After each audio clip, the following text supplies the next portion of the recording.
یہ بہت زبردست رات ہے۔ احادیث میں معلوم ہوتا ہے کہ اس کو لیلۃ الجائزہ کہتے ہیں۔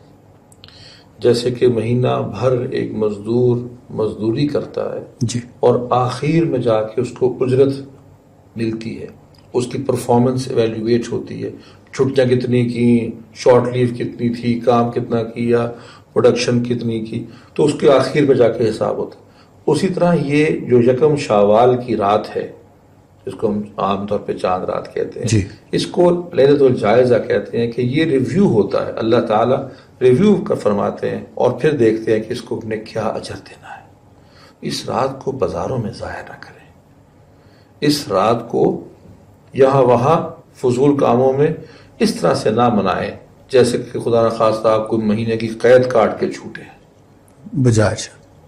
وہ جو قید کاٹ کے چھوٹا ہے اس کا تو شاید بنانا بنتا ہے خوشیاں، جی، ہم لوگ بھی خوش ہوتے ہیں، عید کا دن خوشی کا دن ہوتا ہے، لیکن اس میں بھی عبادت کچھ نہ کچھ شکرانے کی عبادت ضرور کیجئے کہ جب آپ کا ریویو ہو رہا ہے پورے مہینے کا تو آپ خدا نخواستہ ان کاموں میں تو نہیں پڑ گئے جو پورا مہینہ آپ جن سے بچے رہے تھے۔ تو اس رات کو بھی اس کا رکھیے یادداشت میں اپنی کہ وہ بھی رات ہم اللہ کے ہی بندے اور بندیاں ہوتے ہیں، اور اسی جس کی ہم نے تیاری کی ہے۔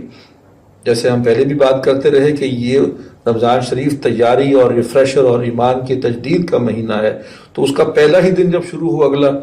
تو کہیں ایسا محسوس نہ ہو کہ بھی کچھ نہیں پایا۔